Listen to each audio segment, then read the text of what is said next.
Panelists. So I'm Diana Lightfoot. I am CEO of Business Disability Forum, which is a not-for-profit membership organisation based in the UK. Some of you like audio descriptions and some don't, but for those who do, I'm a middle-aged, early 50s white woman. I'm delighted to be moderating this session, which features Zero Project Awardees of 2026 from Asia, Europe, and the Americas. Among them are global corporations showcasing how accessibility is integrated by design across products, services, and corporate strategy. We've got 90 minutes, and the format is that we're going to hear from 3 awardees. Then, just to break it up a bit, we're going to have a little mini fireside chat on impact. And in case you're wondering why we have 2 tiers here, it's just because there are too many of us to fit on camera, so we will be swapping around for our fireside chat. We'll then hear from 2 more awardees. I'll then be asking some questions to each of our speakers and then opening up to questions and answers from you.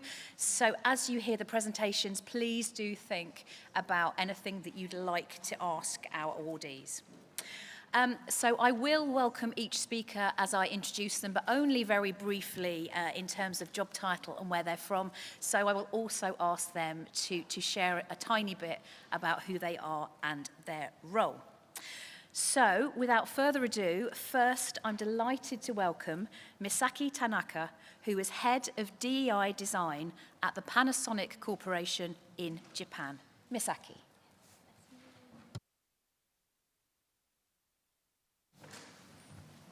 Okay, can you hear my voice? Okay. So, first of all, thank you so much for sharing this precious opportunity for me. So I will talk about the inclusive design as a company-wide practice at Panasonic. So before I talk about our project, I will introduce myself quickly. I'm a Japanese woman living in Tokyo and with black medium length hair and 37 years old. And honestly, I'm a person with invisible disability, like including panic disorder and bipolar disorder as well. So maybe sometime I will go to the toilet in this session also. So before I joined in Panasonic, I worked as a social activist and led social startup on climate change and human rights in Japan, more than 10 years. Then I created impactful project, but over time I became frustrated by how slowly society, government, corporate change, right? So then after that, when I joined large organization Panasonic, I faced similar dilemma again. Good ideas depend on individual motivation. So even when people care deeply, good practice didn't last. So project ended, teams changed, and the efforts disappeared. So I realized that without system, change couldn't last, I think. So why this project exists? I realized that one-off effort was not enough. So we needed a system that enabled inclusive design to work beyond individuals. Inside the company, inclusive design was positioned as extra work, something optional, add on top of everyday responsibilities. I don't know only in Panasonic or not, but honestly, that kind of things happen in Panasonic. So as long as it stayed that way, it couldn't last again. That is why this project exists. So this is the essence of our project. We design inclusive design to work as part of everyday work. For me, a system means something that works even when no one is paying special attention. This way, inclusion could continue naturally alongside other priorities. So how we made it work inside a large corporation is like this. So we connect top commitment to internal regulation, practical tools, seminars for all employees, and training for team leaders and co-design. Then reported outcomes to internal and external stakeholders. This structure allows inclusive design to continue as part of everyday work, not as a one-off effort. So for change, there is an impact. This system didn't change everything overnight, but slowly we began to see signs of change. Inclusive design project expanded rapidly across products and services, with more than 30 projects over 3 years. Internal training reached out over 1,000 employees, slowing a shift toward a shared organizational practice. Then, from system to reality, 3D attachment tip case. So the 3D attachment tip case is one example created through co-design with users. It shows how a system can support small practical solutions that directly improve daily experience. This small 3D printed attachment is co-created by people with visual impairments and older adults and occupational therapists and Panasonic designers over about a year. Through repeated workshop and prototyping, we gradually refined the design together. Then currently, the information is available only in Japanese now, but user can download the 3D data from our website for free. Then they can customize the size, pictogram, colors, and shapes to fit their own appliances or lifestyle or needs as well. Then if support is needed, occupational therapists from NGOs across Japan are available to assist users every day. Then what's next? Our next steps is these 3. 1, scaling inclusive design across more products and business units. Then 2nd, supporting teams to apply inclusive design independently.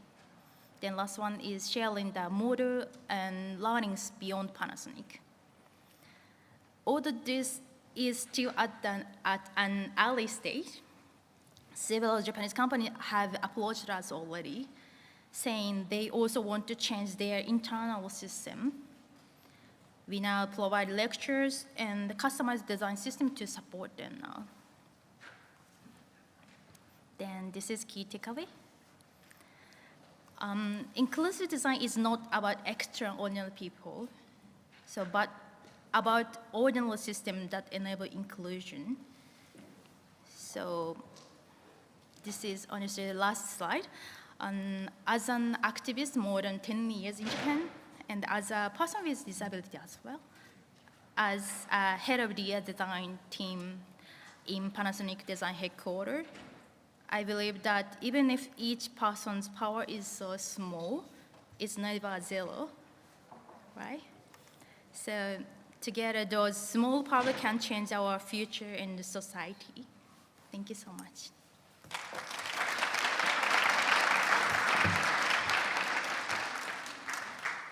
Thank you so much, Misaki, and that's such a great example of going from dependency on an individual to systemic change. And there was a session yesterday in there, actually, and we talked about inclusive leadership and inclusive design, and the question was, does it take longer to design inclusively? Don't worry, I'm not going to ask you this now. And the thing that I thought was, well, it might to start with, but by goodness, you'll get a much better design and product as a result of it. Okay, on to our second awardee. I'm very pleased now to welcome Mark Powell, who is Global Accessibility Centre of Excellence Lead at Unilever, based in the UK. Do you want to drive, Charlie? Mark. Cool. Hey, everybody. Can you all hear me? Yeah, I can hear my echo. Here we go. So yeah, hey, everybody. I'm Mark Powell, so I lead accessibility at Unilever. I'll be not taking you through some slides today. Who trusts a blind guy with a clicker, right? Don't want to go there. But before we start, so most of you will know Unilever. as brands such as Persil, Hellmann's, Dove, Vaseline. Many of you got those products in your cupboard, I imagine? Yeah? Yeah, we've all heard of them? Cool. So a little bit about me. So I lead Unilever's Global Accessibility Centre of Excellence, but I'm registered blind, have been since I was a young lad. My family have been affected by sight loss for many years, many generations. So my brother and my father are both affected by sight loss. My partner as well, she has sight loss. A lot of people think that's really cute sometimes. She's got the polar opposite sight to me. So, we help each other out. Proper cute. So,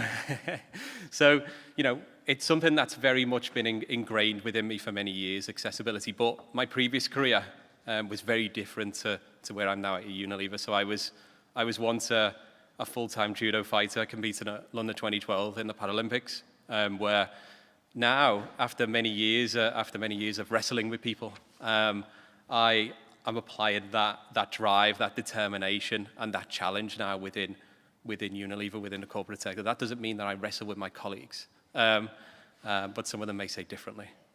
So it's a very important topic for me and something I'm very passionate about. So the Unilever Accessibility Centre of Excellence has a vision, and that's to make Unilever accessible to everyone. What does that mean? So whether you're an employee coming to work at Unilever, that means that you should be able to access everything like everybody else. Inclusion is absolutely core to that, whether it's assistive technology, whether it's navigating our spaces. It's absolutely core to what we do. And then when it comes to our consumers, it's absolutely no difference. It's about driving innovation through our brands, driving leadership, and making sure that we are absolutely, given the fact that we are within lots of people's cupboards, over 3 billion people use our products every day. So we have a huge reach, and that means that we've got the potential to have a huge, huge impact. So today, what I'm going to be talking to you guys about is our accessible QR code technology. I do have a video which will bring some of this to life, but just to start, and by the way, I can't see you guys, so you're going to have to interact with me a little bit here, but who has picked up a pack like this and gone, ooh, I can't see what that says. It's a bit too small, yes. Right? Yeah? Lots of you can associate with that. I've had that all of my life, until a couple of years ago. I'd never known what was on a pack. I used to destroy packs like this because I couldn't get into it. Little did I know there's little things on the side to get in there. Or actually that I could use 2 of these to wash something which was a bit dirtier, let's say. So, all of this is about, yes, we've designed this around the needs of blind and partially sighted people, but we know that technology can help everybody in this space. We live in an aging population, so our accessible QR code technology was something that was obviously designed through that lens. So 2.2 billion people globally with sight loss. We wanted to tackle that challenge through accessible QR code technology, and what we did, we worked with the Royal National Institute of Blind People, a charity based in the UK, and we found out that 9 in 10 blind or low vision people, found it difficult or impossible to read package information. Now that's crazy, right? In this day and age, when we think about allergens, we think about intolerances, we think about dietary requirements.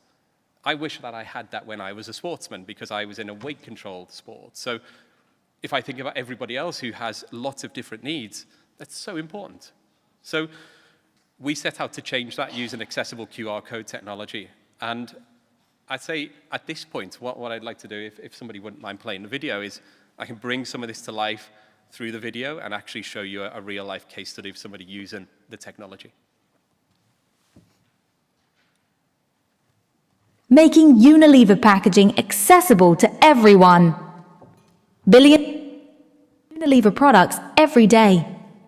But for people who are blind or have low vision, simply reading the information on packaging can be a barrier. Unilever set out to change that.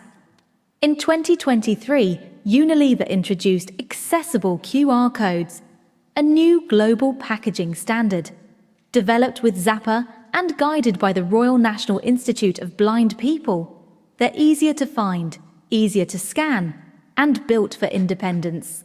By scanning the accessible QR code with a smartphone, people can access accessible product information, including ingredients, allergens, and usage instructions. Hi, I'm Sophie Unwin. I'm a visually impaired paracyclist and current double Paralympic champion.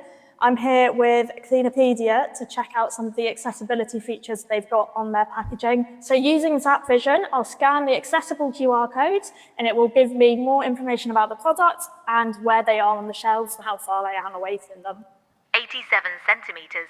Laundry detergent. So as you saw, I think this is the one I want. It's meant to be really good for sports people, and as a Paralympian, that's what I need. Laundry detergent design for your shortest cycle, even down to 15 minutes list of 15 entries. Okay, so now I've scanned that. It's given me all the information on the packaging. I can find usage instructions as I scroll through. Usage recommendations. I live alone, so I generally don't have anyone to ask. So normally I'm just guessing, and I never really know what I'm doing. So having this is really helpful, and it's really great to see that Persil and other Unilever brands are really taking accessibility seriously and rolling out these accessible QR codes across lots of different products. What began as a pilot has become one of the world's largest accessible packaging programs, now live on over 6 billion packs, spanning 58 brands across 25 markets. Its scale is enabled by an open, app-agnostic experience integrated across leading accessibility platforms, including Zap Vision, Microsoft Seeing AI, and Be My Eyes. When information is accessible, independence, confidence, and choice follows. And this is just the beginning. As accessible QR evolves, we can start to innovate and leverage AI-powered product experiences, giving people instant access to trusted information exactly when they need it. This is accessible QR codes at scale, making Unilever packaging accessible to everyone. So I haven't got much time left, but just to end, scale, impact, innovation is absolutely core to everything that we do within Unilever and within the COE. Like, it's no different to anything else that we do. And therefore, the work that we're doing here, we are leading the way. You know, we want others to follow in the same direction as ourselves. And we actively look to continue innovating across all spheres of accessibility. So that's it from me for now. I think I'm just out of time. But thank you everybody for listening to the presentation today.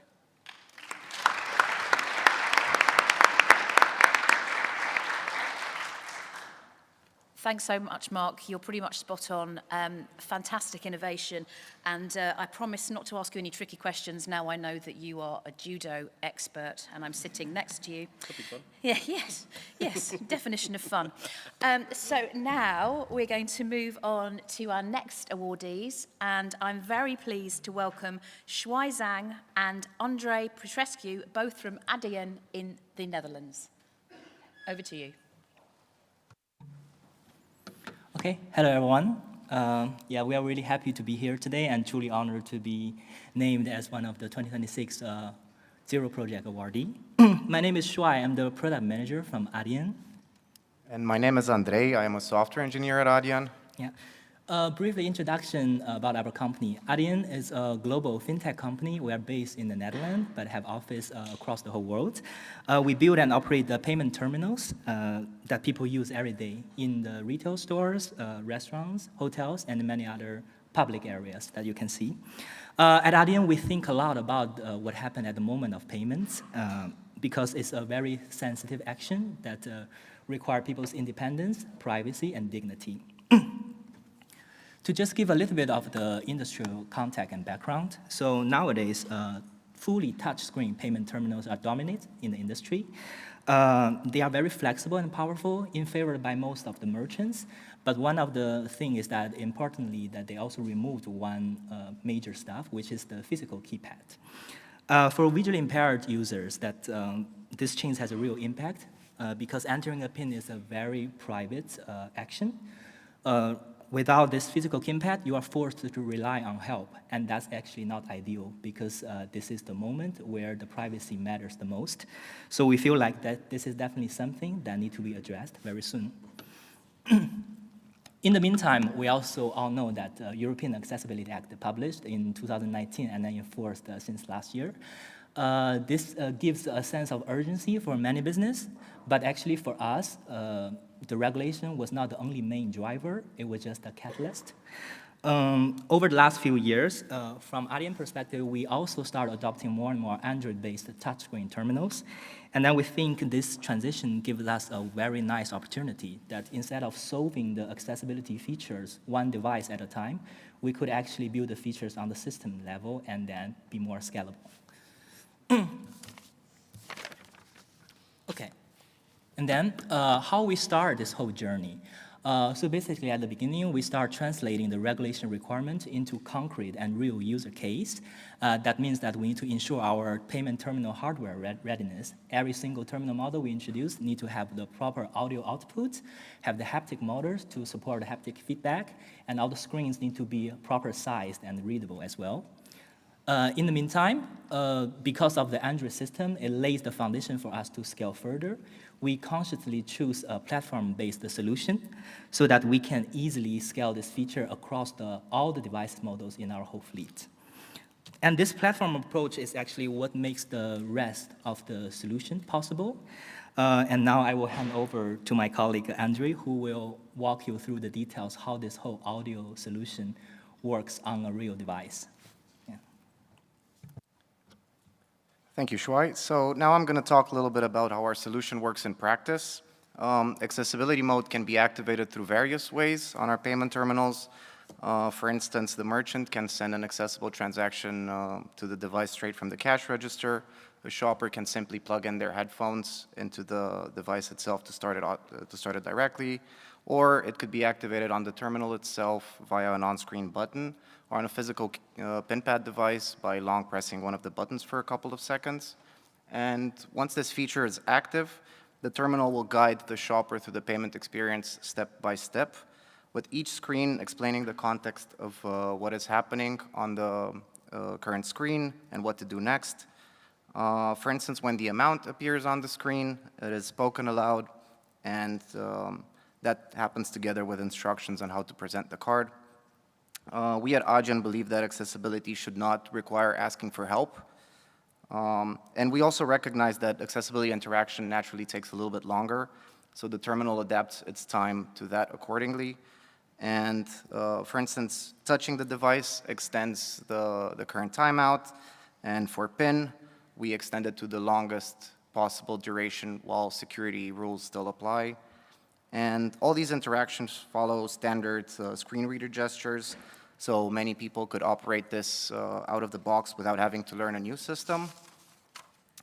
For PIN entry, which is one of the most sensitive aspects of our accessible transactions, we had to balance privacy, security, and usability.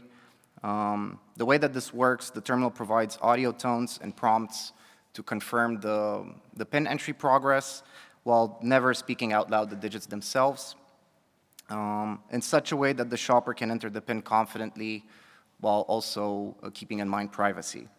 On touchscreen devices, the shopper would just explore the screen with their finger, guided by audio cues, and would confirm digits by double tapping on the screen, whereas on physical keypad devices, the experience is slightly more familiar.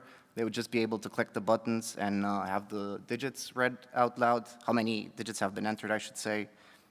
These interaction patterns follow RNIB recommendations and have been validated through thorough user testing. We are also proud to say that participants to these studies were able to complete payments without requiring assistance. And our accessibility solution is implemented at a system level, not as a separate application. It is a feature that is included as a standard capability on all our Android terminal fleet, and merchants can control this feature from our back office platform to make sure that it is enabled for all their terminals, while at the same time, shoppers can activate it on the device itself, ensuring that help is always needed without staff intervention. Today, thanks to JAWS, we support 24 different languages that can be selected on the terminal itself, or we gather this information from the shopper's card to switch the language automatically. And our intention here is clear. We believe that accessibility should not be a special deployment, but instead it should simply exist everywhere. What we have learned along the way is that there is no single global standard for accessibility on payment terminals just yet. Different regions have different rules and different expectations, and our approach is to create a unified experience that would all comply with each individual's region's regulations, so the shopper can recognize and trust the interaction wherever they are in the world. We have also learned that discoverability is critical. Users can simply not benefit from this solution unless they actually know that it exists. Our goal here is to spread awareness, to make the behavior consistent across all devices, and to also train merchants to recognize and support this feature. And finally, what we have also learned is that languages and voices matter way more than we have initially expected. Through RNIB focus groups, we learned also that accents and phrasing actually play a great role in understanding what's going on. So this feedback continues to shape and refine how we approach wording and voice guidance in general. And our goal is not only to provide access, but more importantly, to provide confidence. We strive to create at Adyen a payment experience that is reliable, familiar, and independent for everybody. And this is not a finished project yet. We continue to gather feedback from real world, from users, and we are iterating to improve this experience over time. And now I'm going to give it back to Shuai. All right. So, yeah, to simply echo what Andrew just mentioned, we believe that this topic is a journey, not a one-off checkbox. So if we're looking at in our future roadmap, what we're going to do is basically we are working in more advanced visual mode to bring more higher contrast and better color combinations. We are also trying to expand this feature to US, Canada, Brazil, and APAC regions, which we also run our business. And importantly, we want to work together with the local expertise. And also, in the meantime, we are working on the tactile markers and training materials, so the whole topic will go beyond the software only. And I'm going to end with this presentation on this quote. When accessibility is built into platform, independent skills, and that's how we think about payment at Adyen. If you are really interested, feel free to connect with us. We brought some test terminals so we can explore the solution together. Thank you.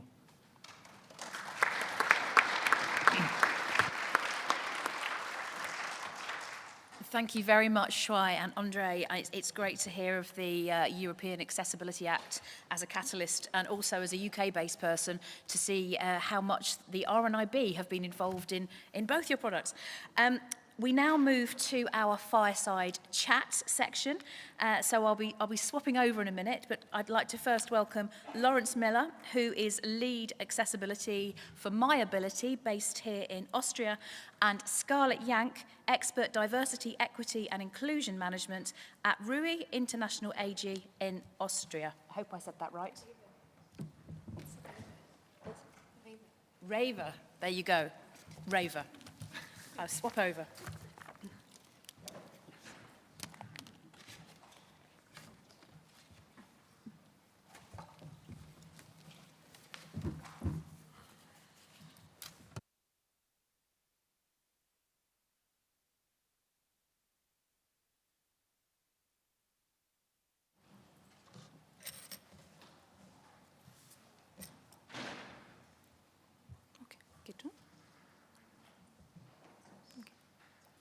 So can you hear me? Yes, okay, perfect. Hello, and thank you for having me. I'm very honored to speak about accessible self-checkout terminals with Lawrence Miller from MyAbility. My name is Scarlett Young. I have long brown hair and I'm wearing glasses. I wear gray trousers, which you can't see, but yes, and a black gray shirt. I'm 31 years old. I want to start with introducing Rewe Group and the complexity of accessibility management in a big company.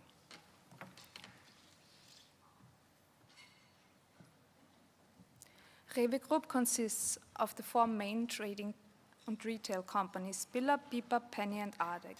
But it also consists of travel companies, a publishing house, a design agency and owned cosmetic and food brands.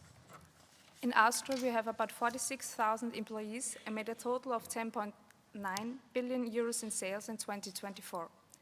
Rewe Group retail companies are all around Europe, for example in Bulgaria, Croatia, Slovakia, Italy, Romania, and Hungary. So as you can see, we are a big company, and accessibility management doesn't work with only one person trying to fix everything. For example, I don't have the knowledge about engineering or IT. I know something, not everything, about how buildings should look like and be like to be accessible, but I don't know how to build a building. I also don't know how to program a website or an app. Our IT and construction department are the experts in their own field. My responsibility is to make them aware of accessibility and to point out what should be changed and make certain things accessible. That's why accessibility management isn't the responsibility of one person alone. So as accessibility manager, I work with many divisions of our company to make every aspect of Rewe inclusive and accessible for our customers, but also for our employees. I work with our people and culture division, marketing, packaging, design and communications, but also event management, safety and security department, and the IT, just to name a few. And as you can imagine, in a big group like Rewe, the IT is not only responsible for one country or one company, but all of them. And for every technical aspect of IT, we do have extra teams. There are different teams for card terminals, websites, apps, and self-checkout terminals. And on top of that, the IT provides the accessible websites and apps for the company, but then another department, the content management, is also involved. And they also need to know about accessibility of content and how the contrast of pictures, for example, should look like to be considered accessible. So we have been working with many departments at Rewe on the accessibility of our websites and apps. And while we did that, the topic of accessibility at our self-checkout terminals popped up. And we decided to reach out to myAbility and asked for an accessibility audit of our self-checkout terminals. Yes, hello, my name is Lawrence. I am 32 years old. I'm wearing a black suit and a white shirt today. And I work for myAbility. We are a consultancy specializing on inclusion of people with disabilities on the labor market. I am an expert for accessibility, and together with an inclusive team, we test products and services, and we also consult companies in increasing accessibility of their products and services. So we mainly test websites, mobile applications, softwares, documents. We also conduct audits for buildings.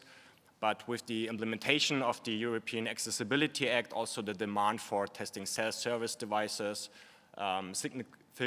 increased significantly. And this is a quite interesting but also complex topic, as it involves both hardware and software. So this also really highlights the accessibility by design, because especially for hardware, adjustment can be very challenging at a later stage. And also the interaction between hardware and software is quite complex in some cases. But let's move on to the project. I want to briefly outline what we have done so far. We tested different terminals as well as the associated software. People with disabilities were also actively involved in testings to cover up different perspectives, of course. When it comes to the physical accessibility, very important aspects are heights and also reach ranges. We frequently observe that operable parts, such as a touchscreen, are positioned too high, for example, for wheelchair user or for people with short stature. And for self-checkout terminals, we typically have this kind of table where we can place and scan goods, and therefore we have to make sure that these tables are not too deep, so they do not obstruct the reach. And also, in addition, we need to provide a sufficient toe and knee tolerance, so clients can approach as close to the terminal as possible. Further aspect of our testings were, of course, tactile indications, color contrasts, and colors. So in general, all operable parts need tactile indication. So here we have a payment terminal, and typically the number 5 on the keypad has a tactile indication, so people can orientate where they are. Also, the functional keys have different colors, but they also have different labels and also tactile indications. And yeah, this applies to all other apparel parts, for example, slots for banknotes, coins, and also for audio checks if speech mode is provided, for example. And speech mode must be provided when it comes to the European Accessibility Act. On the right side, we see the scanner, and there were 2 available options of scanning the products. On the picture, we see the handheld scanner, which can be a bit challenging for people with mobility impairments because you have to reach the scanner, you have to aim at the barcode, which often requires the use of both hands, and you also need to apply force to trigger the scanner. So therefore, there was also the alternative, a fixed scanner in the table, which is easier to use. When it comes to the software, we identified contrast-related issues. You can barely see it in these pictures, but the difference is that on the second picture on the right side, an item is selected, and it was highlighted slightly in gray, which is barely visible. Even in brighter environments, for example, this can be tricky for all clients, of course. So we have to make sure that contrast ratio is sufficient for text and for all other important aspects. We also identified 2 different types of lists. One, for example, which works with scrolling. This is the list on the left side. That means you have to press and you have to drag at the same time on the touchscreen. On the right side, I highlighted these buttons where you can also navigate through the list as an alternative with a single point action, which is also easier. Yeah, we collected all the issues with clear instructions how to solve and handed over to Rewe for the next steps. Our IT team got those results and could make 2 conclusions. First, we found the quick fixes, which includes the software we are using. This is something our IT team can work on themselves. They are currently working on an accessible version of our self-checkout terminal software. The other issue is the hardware, which is considered a long-term fix. The IT has a purchasing department, and this department is in conversation with our distributors regarding accessibility self-checkout terminals, and will write accessibility guidelines in future calls for hardware, which means they will purchase hardware which adhere to a specific accessibility requirements. And when it comes to accessibility and inclusion, we as a retail company have many different needs to consider. Firstly, the end users and the customers themselves. If we would offer a speaking option at our self-checkout terminals, the privacy of our customers could be disturbed. If a self-checkout terminal is speaking loudly about the purchases they made, it could be uncomfortable for our customers. Secondly, our employees. They have constant acoustic stimulation through our customers, their colleagues, the music playing in the background, the cash register, and so on. If we add another sound source on top of that, I can tell you they wouldn't be happy about that, and we want our employees to feel comfortable while working. And thirdly, the Stille Stunde at Billa. Stille Stunde is a silence hour at about 50 Billa and Billa Plus stores in Austria, where we turn off the radio and turn on the lights. The employees of Stille Stunde stores received awareness trainings on how to interact with and towards people on the autism spectrum and other neurodivergencies, and also what to look out for in the stores in order to make the shopping experience as barrier-free as possible for our customers. So as you can see, as a retail company, we have many different needs to consider when working on inclusion and accessibility. And after all, something that may be inclusive and accessible for one vulnerable group can create new barriers for another group. All right, then let me finish very quickly with one positive example. McDonald's. Sorry.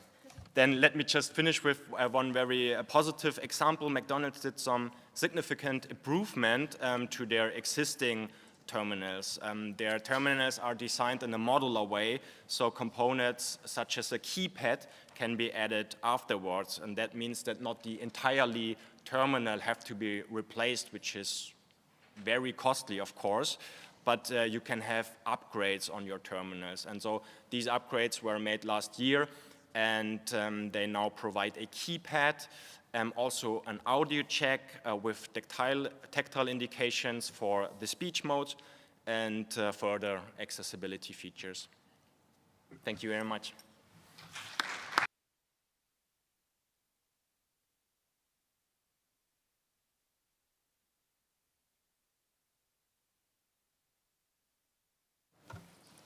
Thank you very much, Lawrence and Scarlett. Great to hear what you're doing at Raver, and thank you for highlighting too the importance of user testing. I think it's fair to say that nobody wants to get it wrong, but too often we don't know what we don't know. So having that lived experience and actual practical testing is vital. So now on to the next of our awardees, and I am very pleased to welcome Charlie Magadow-Williams, who is Head of Inclusion and Community Impact at Primark in the UK. Charlie. Thanks so much, Diane. Hi, everyone. Well, I'm a white woman wearing, perhaps unsurprisingly, my latest favourite Primark adaptive outfit, which is a lovely pink shirt and some jeans, very comfortable. So I guess my first question has to be, do we have any Primark fans in the room? Okay, few. Okay, well, that's great. For those of you who haven't met us yet, you should definitely be our friends. But we are the #1 volume retailer in the UK. We have more than 80,000 employees around the world, or colleagues as we would call them, in 18 markets currently, and that's 484 stores. So in our stores, you would find more than 19.5 million square feet of selling space, which I guess is kind of relevant to what I'm talking about. So I'm going to just linger on this quote, and it's an old one from The Guardian newspaper in the UK from, I think, 2019. And they asked why there are indeed more clothing lines for dogs than there are for disabled people.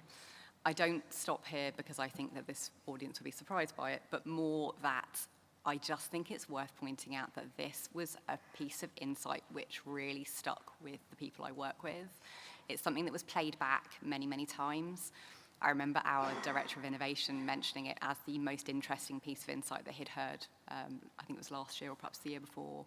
And I think it really helped us to start to think about how we consider this as part of our culture, because as a fashion retailer, dignity is actually something that's really important, and choice.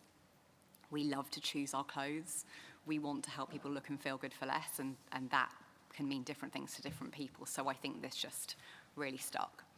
So in 2024, in January of 2024, we launched our accessible Primark commitments. At that point, there were 4, and we added a 5th a year later. So the first was around our products, and that was about working with experts to go further and faster and help us to do more. In terms of our stores, we were considering the space both front and back of house.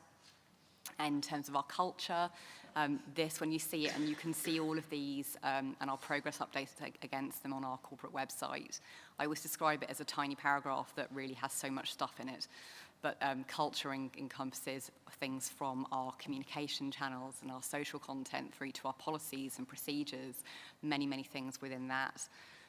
When you then think about inclusive representation, it's something that we were already quite proud of the work that we were doing. We work with a lot of disabled talent, both in front of and behind the camera. But we wanted to make sure that we continue to do that and to push ourselves to do that more. And as I mentioned, we added a 5th commitment around the communities that we work with, and that might be around organisations that we work with to bring disabled talent into our workforce, or it might be around perhaps the charities we partner with, for example. So we launched that alongside something fairly exciting, which people in our business had been working on for about 2 years. So before I joined the team, before I was part of this business, there was an incredible team of people who were working on something very exciting, which was 4 pieces of adaptive lingerie. Now, as a large-scale retailer, that's quite a, you could arguably say it's quite a niche thing to do. It was actually part of a much broader piece of work, which we describe as supporting women for life. So within that, you would find many products from things that support people with different skin tones, size inclusivity, period pants, a menopause range, maternity, and our post-surgery products for people who have experienced breast cancer. And so this was the next iterative part of that process for that team. They learned many things I do not have time to tell you about today. But over the course of 2 years, they were able to launch these products. And off the back of that, we, and obviously alongside our commitments, we decided to work with the right experts to help us to do more. So we started to partner with a disabled designer by the name of Victoria Jenkins, who helped us to develop a range. And in January of 2025, so 12 months later, we launched a 49-piece collection of ladies and men's adaptive wear. So we have ladies' wear, men's wear, and some lingerie and nightwear there as well. That launched into 96 stores across 10 of our markets, and in the UK, in our UK business, onto Click and Collect, which is now available in all of our UK stores. So, so quite some range. It was a really exciting moment for us. I think, well, again, it came with a lot of learnings and a lot of surprises, but some great energy from the community. So since then, we have not rested on our laurels, safe to say. There's a few more things. One of the things that I've shared an image with here is it's a black raincoat, and you might wonder why I would pick the black raincoat, but it's because it was influenced by one of our customer focus groups. So we actually, throughout this process, spoke to many, many disabled people, not just the designer we were working with, the talent that came in and the fit models that came in to help us, the people on our photo shoots, both in front of and behind the camera, and obviously these customer research groups. And one of the groups really felt strongly that they needed a lightweight jacket, and so I'm really proud that we now have that in response to that feedback. You'll also see our Sophie mannequin in the middle there. So we worked with influencer and journalist Sophie Morgan, who helped us to develop a mannequin in a seated position, which is now in, I believe, 25 of our stores across 6 markets. So that keeps growing, that's why the number keeps changing. But she's popping up everywhere. And you'll also, there's also an image there of our extra comfort kids wear. Now, this is not a range, this is a change that we're making across many pieces of children's clothing. So we've made adaptations like removing the back neck labels, initially from 50% of our kids wear, all of our kids wear. That's now up to, it's not quite 75%, but we're almost there. Also, we launched, and we have seam-free socks, and flat seams was another thing that really came up. Socks might not seem like a big deal to some people, but I can tell you that socks are a really big deal to other people. So that's really a case of paying attention to what the customer wants. And we worked with internal groups to help us to inform that. So lots more things I could share, but there's some.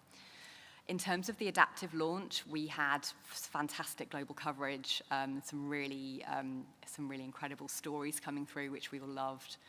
And I suppose in terms of the things that we learned, again, I could talk for an hour on the things we've learned.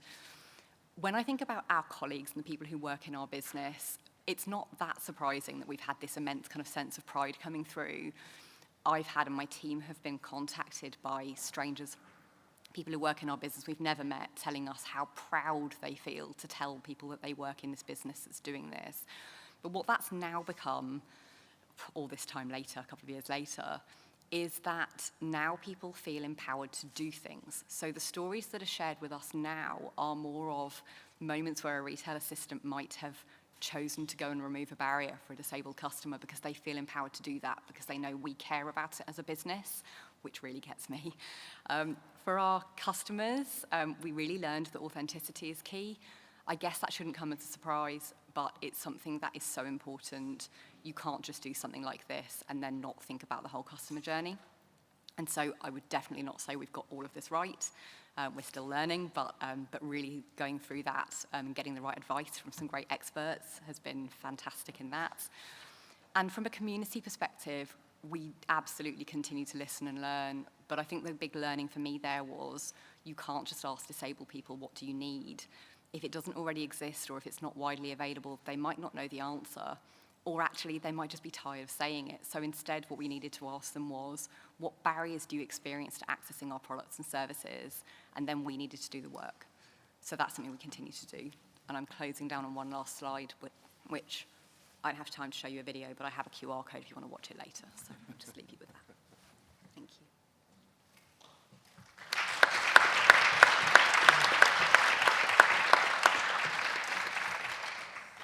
Thank you so much, Charlie. And if you haven't already spotted her, Sophie the mannequin is at the Primark stand sort of just outside this room.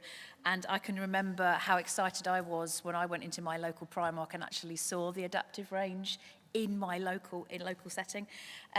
On a lighter note, Charlie is wearing a very beautiful pink shirt from the new adaptive range. And we were joking earlier that she mustn't spill anything on it before this session. But we have Mark here with the washing pods, so it would have been fine. See, the power of innovation, inclusion, and coming together. So that leads me not frightfully neatly on, but on never mind, to our last awardee to present, the last but absolutely not the least. So I'm very pleased to welcome Frank Justus, who is the Global BRG Enable Lead from Bayer in Germany. Frank, over to you. Thank you, Diane, and happy Wednesday. And I apologize in advance because my presentation has to start with a slide that is the safe harbor rules, right? It's not just to please legal departments, it's much more for my own protection, because sitting next to a fashion retailer, I have no idea what I'm wearing, okay? It's some jacket, some pants, I'm sorry, but mostly important, it's a shirt from our BRG Enable. We have a member of Austria, of our chapter in Austria here in the room, so really proud of having a global community. If you don't know who Bayer is, we are a global company with competencies in the healthcare and the nutritional and agriculture areas all across the world, roughly 85,000 employees. And actually we're guided by I think, a really, to me personally, thrilling corporate mission, health for all and hunger for none. And that's what we really want to thrive to in our everyday activities. And if we translate this also with the work of our business resource group, we actually took this from a corporate mission and translated that to what does actually our BRG Enable want to stand for, and that is enabling all and excluding none. And when we defined this a little bit more, it is that we really want to support people with apparent and non-apparent disabilities, their caretakers, family members, as well as, no matter if they identify as a person with a disability or not, the neurodivergent community.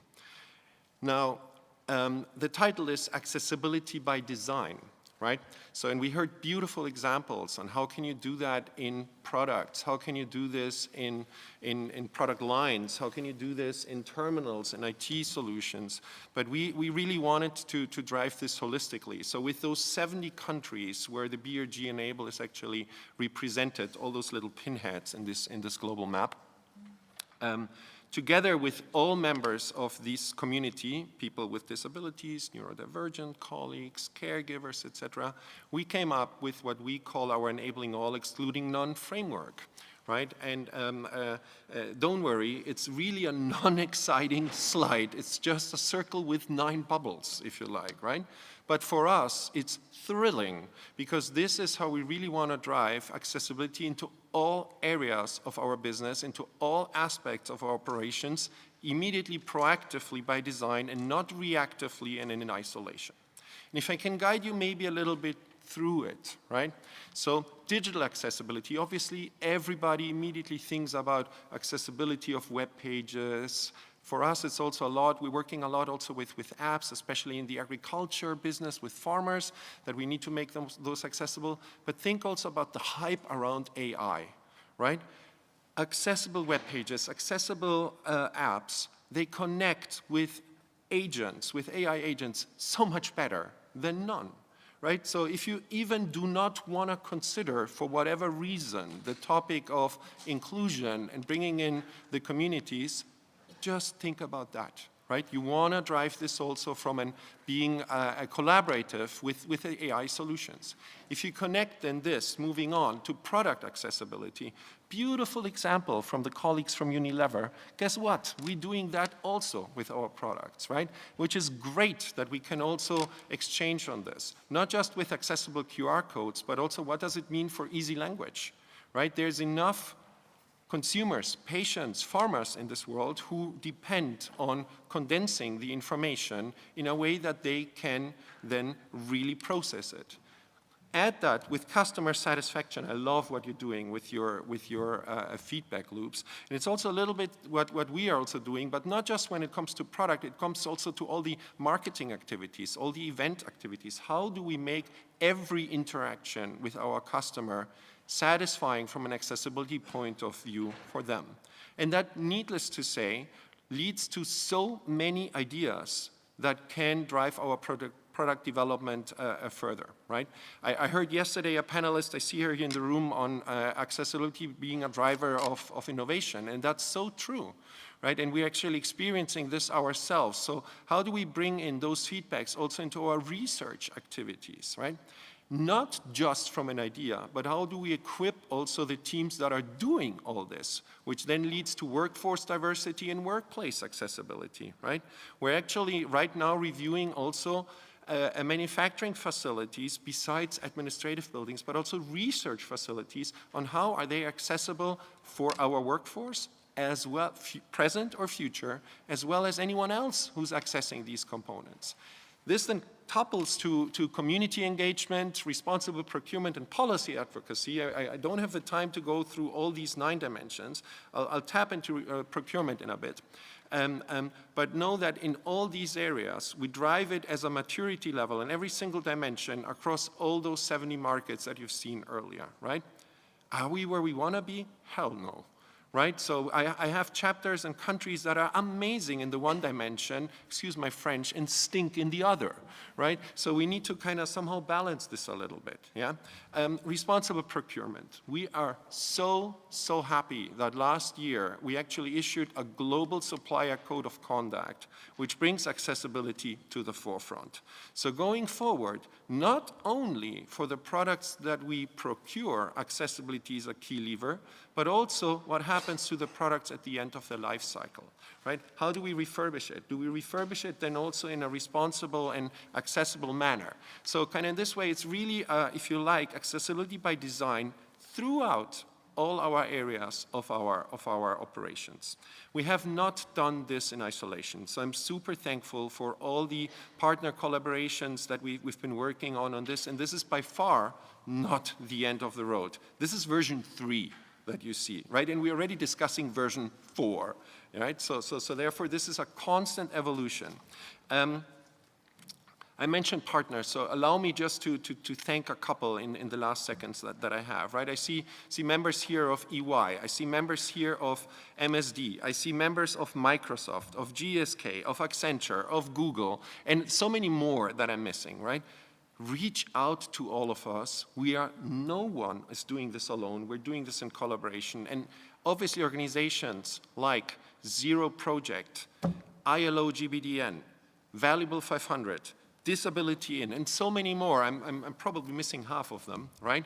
Diane, you and your organization, they are so helpful. So please, please, please, don't think you're alone on this. And accessibility by design covers everything you do. Thank you.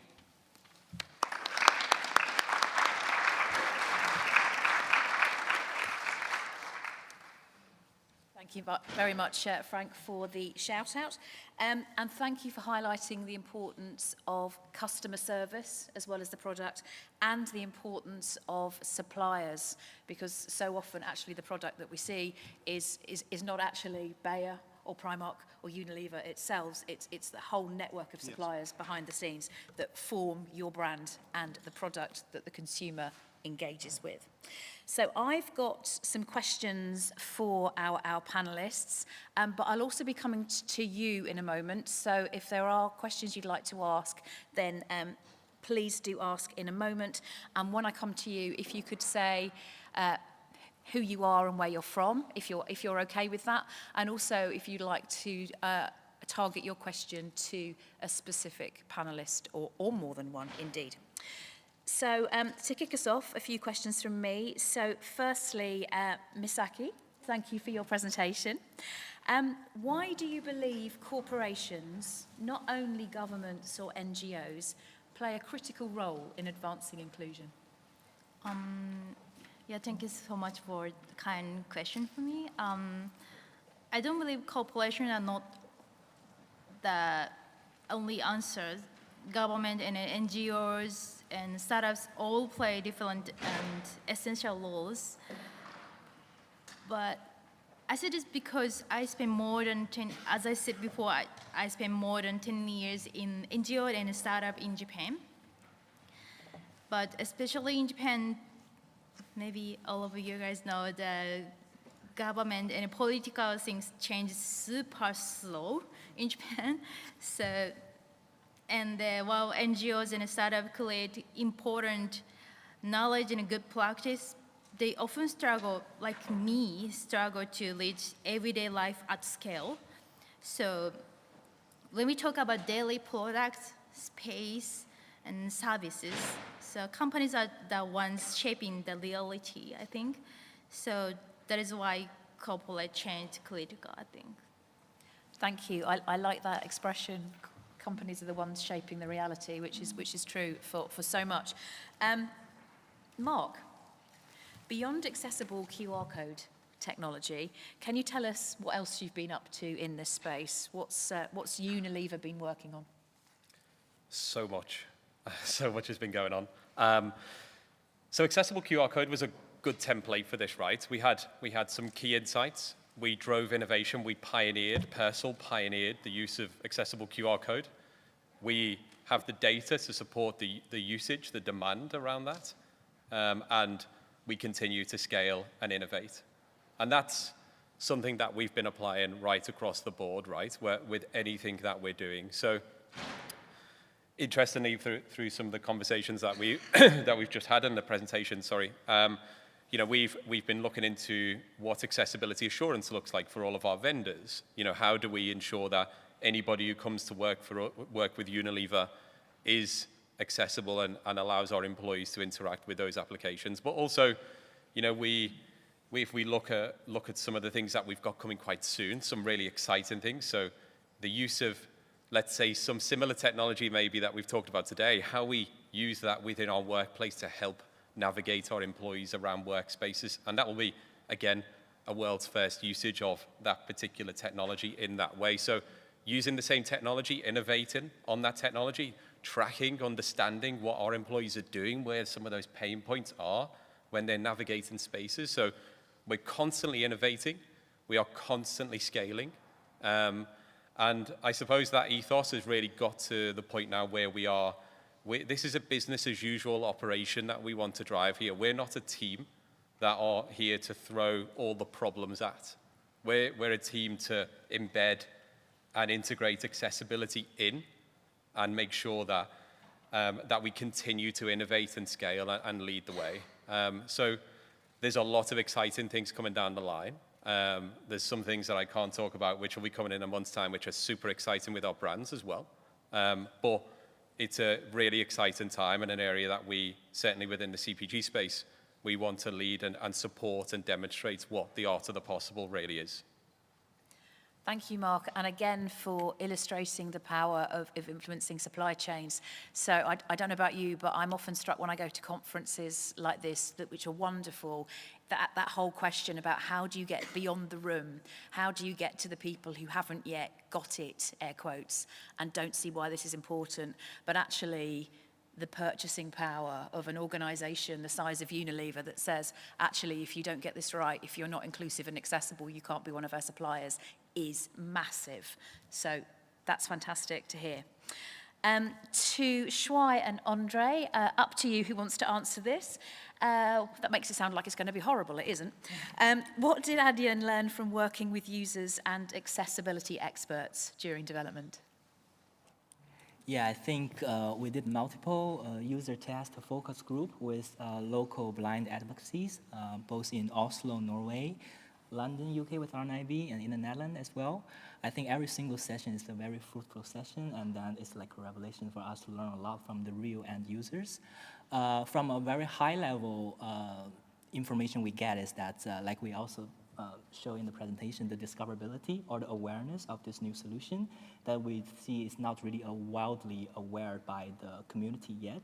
So we would like to work together with the local accessibility experts to educate the community and then bring these ideas to them so that when they bump into a touchscreen device and hear about this feature, they can just quickly navigate their finger on the screen, cut the prompt, rather than listening to a 5 minutes long instructions to finalize it. Because one of the feedback we receive from the real user test is that when they first bump into this solution, they need to listen to the prompt carefully, and then they also give a feedback. If I'm holding up a queue in a bar, I might choose to share my PIN to the waiter directly rather than, because it will feel more stressful. So I think that's something that the major feedback that we get from the user test, we want to work together with the expertise to bring the awareness to the society.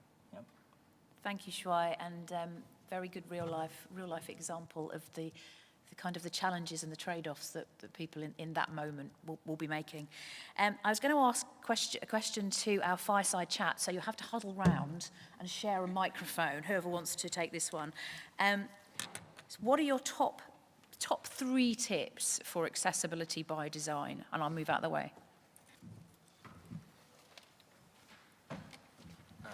Okay, I start and you can add a few. I think the first one is the most obvious one. Consider accessibility right from the start. This is way more efficient, also cost effective.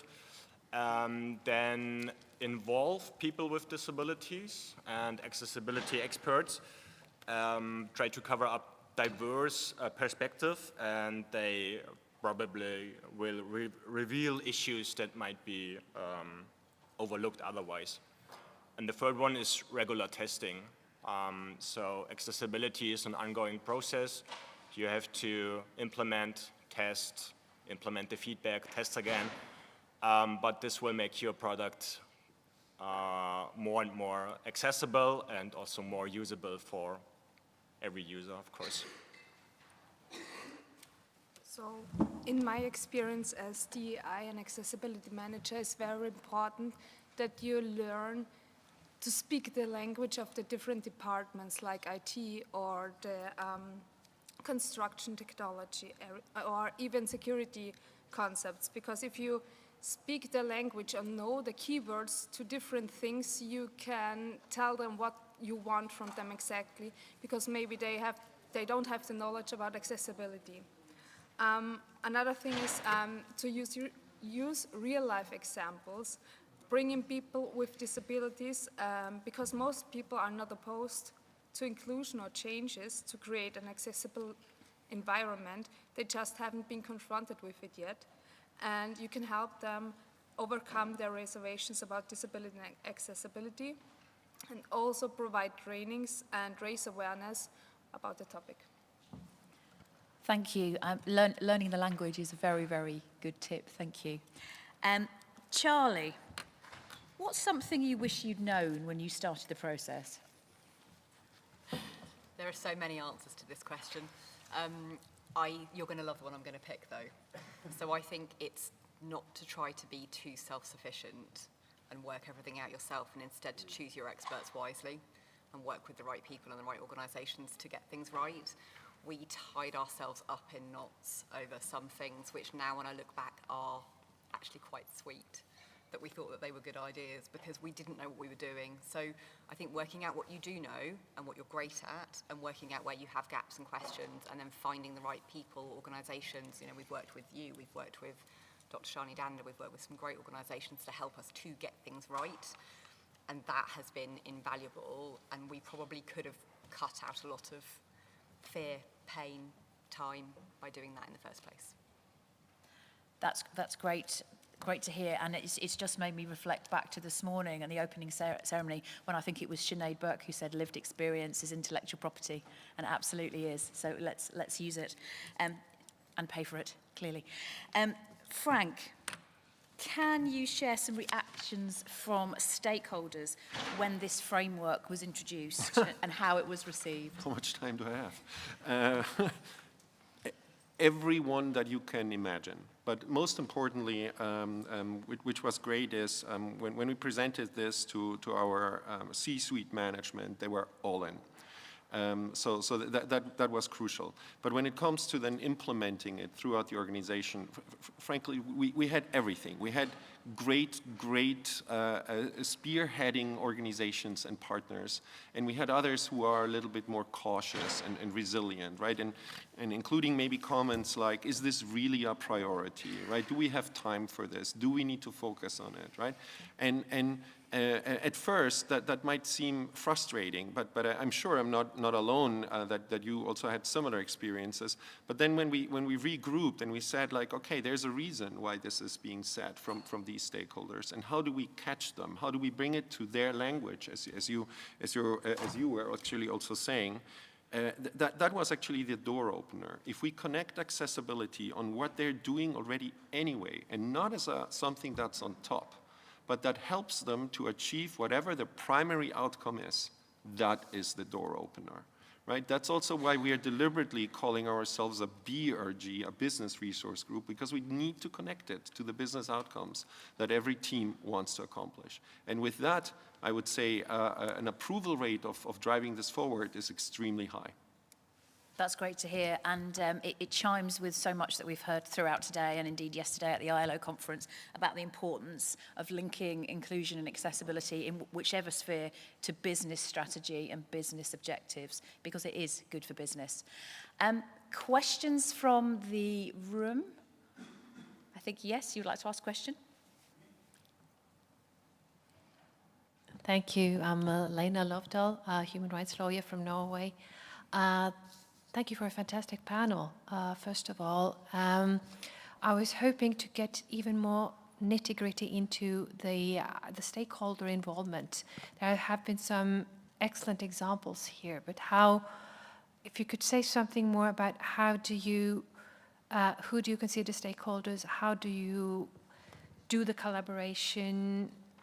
Who do you recruit inside, outside the organization, etc.? I want more. Thank you. Is that to anyone in particular, or just whoever wants to go for it? To whoever wants. Yeah. Okay. Who would like to go first on that one?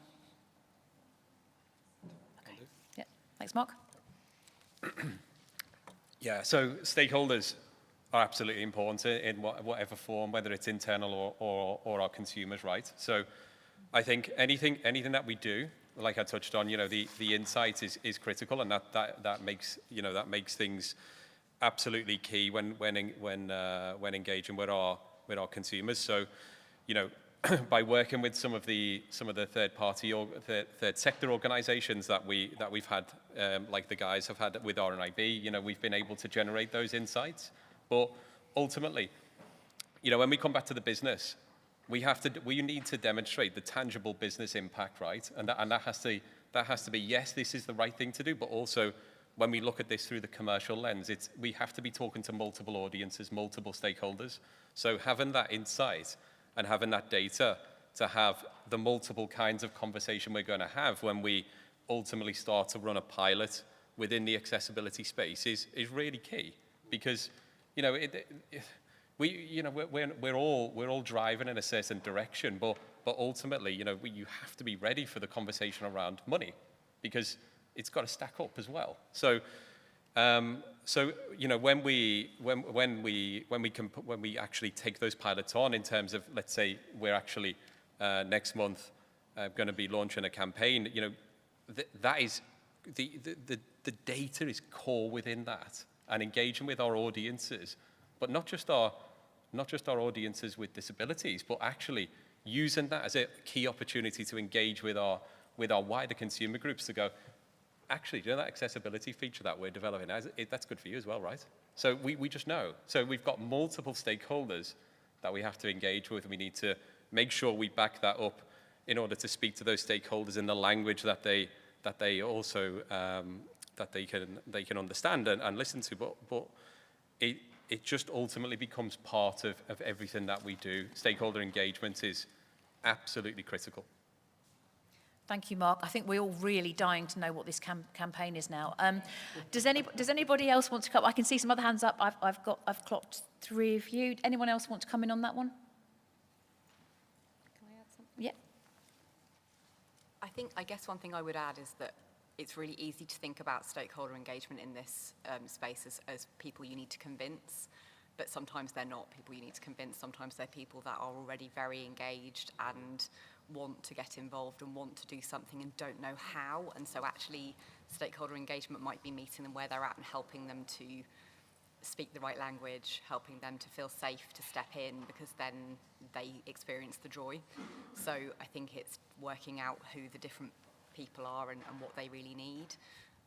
I've been in a bit of a weird and unique situation in this particular project, in that it wasn't a fight, it wasn't about getting it over the line with people, it's more about how can we make this work together, which I guess has given me a bit of a different perspective this time, which I will carry.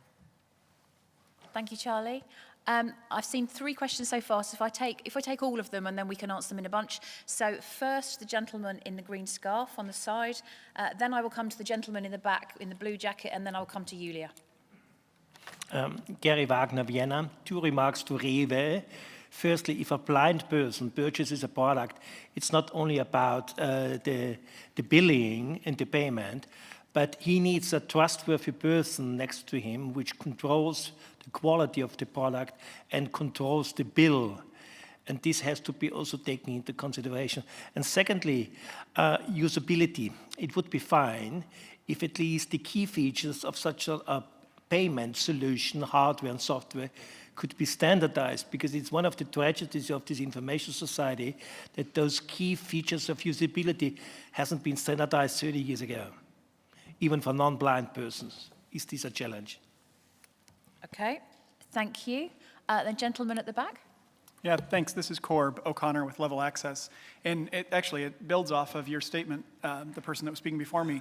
I look at something like what Target Corporation did in the US with ELO as their vendor to make the self-checkout experience fully accessible and integrated between the payments and the terminal. And I think what's interesting is that they made theirs open source. They didn't make it just for themselves, but they want to make it better for the world. And so by opening that up, I'm wondering for each of you, as you've considered whether it's the accessible QR code or it's the payment terminal with Adyen, if those are what you've found in those conversations have been successful with your teams to not build something that's locked down and patented and protected, but is something that we can all learn from. And maybe that means even your competitors, but it means a better experience for the users out in the field. Okay, thank you. So that is a question about locked down systems versus open source, which I think is very interesting when you think about competitive advantage in this space or collaboration. Anyway, I'm not supposed to be answering the question. I'll shut up. Julia, what's your question? Oh, hi. Thank you, Diane. My name is Julia. I lead accessibility at Sanofi. My question is, in a pilot where you implemented your accessible product design framework, what were the most important KPIs you focused on to measure progress and show impact? And is that to anyone particular or just whoever fancies it? Open to all, but particularly the panelists that had a pilot where they tested their framework. Okay. Thank you. Okay, so the first question was definitely to Raver. So Scarlett? So could you please repeat the question, because I didn't get everything. It was about blind persons and the bills at the register. And the usability part I didn't understand quite well. I think it was about standardized key features, whether you could have standardized key features. And I think there was a comment about you would need to have someone with you doing that. So I think, is that the case, that you would need to have someone with you, or are they, can do it completely independently? And have you thought about standardizing key features? So, yeah. Okay. So, no matter where you go shopping as a blind person, I think you need someone with you if it's not only Rewe, it's many parts, and it doesn't matter where you go shopping, so that's a part that's definitely everyone needs to work on regarding being inclusive for the whole society. Right, and the bills to correct them, I think was the question or the part. It's also not only Rewe, it's every company. In Austria, they don't have any possibility for blind people to look over their bills on their own, which is definitely something we can work on. I think like getting the bills on via email is maybe possible. We can look into that because digital barrier-free options are available. So yeah, I hope that helps. Thank you, Scarlett. And then the next question, which is, not that that question wasn't interesting, but I think this is really interesting about the balance between making solutions locked down for your own company's benefit versus sharing and making them open source so that everyone benefits. Who would like to answer that one? Yeah, I mean, I know the guys from Bay Area are also using accessible QR code technology, which is great, and that's the whole point of this, right? We pioneered, we innovated, we showed the world what's possible by just putting a small ... design around a QR code that was already on pack. Let's be clear about that. It's something that existed already, so we've just made very tiny enhancements to make it a real great accessibility tool. So when we started this, it had to be scalable, and that just wasn't Unilever scale. That was everywhere scale. We want others to participate in this too. And like anything else moving forward, we will want others to follow our lead in that space. So, and just to very quickly touch on the data point that was mentioned. So usage data, purchase intent, qual data, they are all absolutely core within our pilots, right? If we can talk about some of the big numbers, the big figures, but really, when we're a fast-moving consumer goods business, how do we relate to some of those big figures, the spending power of disabled people, right? We have to do it ourselves and be really specific. So actually, we know that if we do, and if we drive our accessibility on our packs, that it increases purchase intent. We know that because we've done it, and we've showcased it, and we've engaged with communities. We've had usability testing. So it's really key as a business to be very specific about your space. Yes, the big numbers are there, but they're there as almost a North Star. It's really key to be specific into your area because it supports everything we talked about earlier around the conversations that need to be had, whether it's a nice conversation or whether it's a harder one commercially. Thank you, Mark. And Frank? Yeah, I can add to that.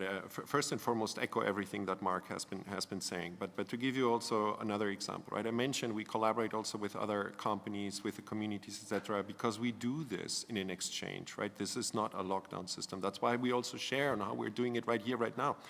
I mentioned responsible procurement. This is one of the dimensions in our framework, right? Same thing there. When we talk to our suppliers, we share this approach also with them, and we do also incorporate what are their specific situations and needs so that they can also implement in this. And the good thing about it is by sharing this, we get also as much back from them as they maybe get from us.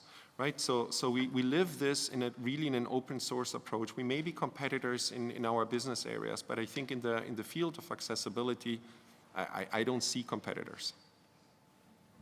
Thank you, Frank. And then Yulia's question, which was about accessibility frameworks and the impact that they'd had. Do say it again. I didn't write it down very well. No worries. I was curious about what were some of the KPIs that you tracked in your pilot when you implemented your accessible design framework, particularly for product design. Okay, KPIs. Who would like to go for that one? Yeah, Misaki. Thank you for your question. Sorry. Honestly, in Panasonic had accessible product and service is related to corporate purpose and vision and mission. So currently we don't have any KPIs now. So it's like our culture. So we all the C-suite level decide we don't have any KPIs now. Thank you. Anybody else want to come in on KPIs? Nobody fancies KPIs, but maybe for feeling brave, we'll chat to you afterwards. Maybe add a little bit. Thank you. Yeah, from our perspective, because our solution is a software solution, as Andrew mentioned in our presentation, is a platform-based. So what our approach is that instead of enable the whole accessibility feature by default, we want to make sure that the merchant will be ready by themselves first, and then they can enable by themselves. Because sometimes if we enable it automatically, they might switch it on automatically and then don't know how to switch it back. So in this case, one of the major KPI for us is that we want to see this feature adoption rate. So we have a live dashboard that constantly checking how many terminals already featured with this, enabled with this feature, and how many already been used. In the meantime, we also have a live dashboard that every accessible payment is initiated. What is the success rate to see the usability? If someone really struggling to fill in the PIN and then cancel the payment, or is the payment already successful? So that's from our perspective. Thank you very much. And we are nearly out of time.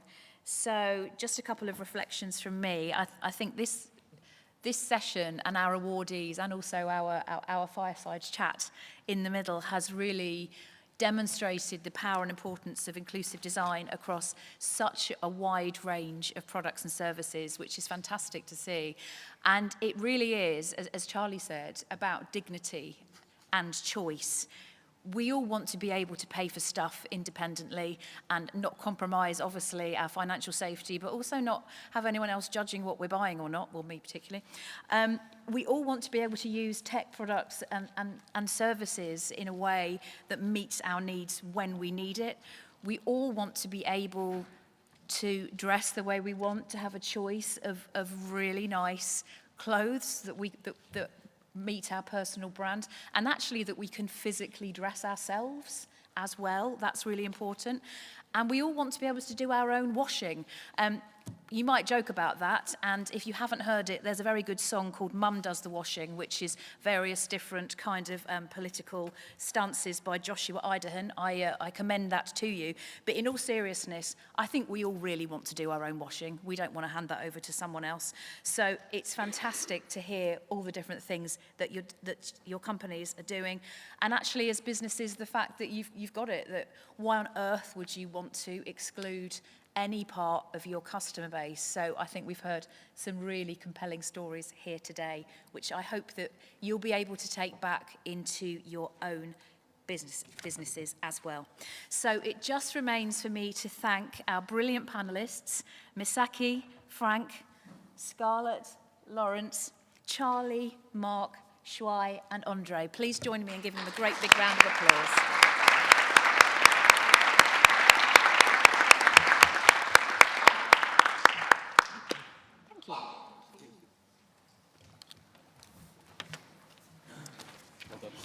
Thanks, well done. Thank you. That was great. Thanks, so good. I wanted to ask you more questions, but I can see there was ones from the audience. I think at this time of day, I'm so tired, right? Yeah. Thank you very much for your talk.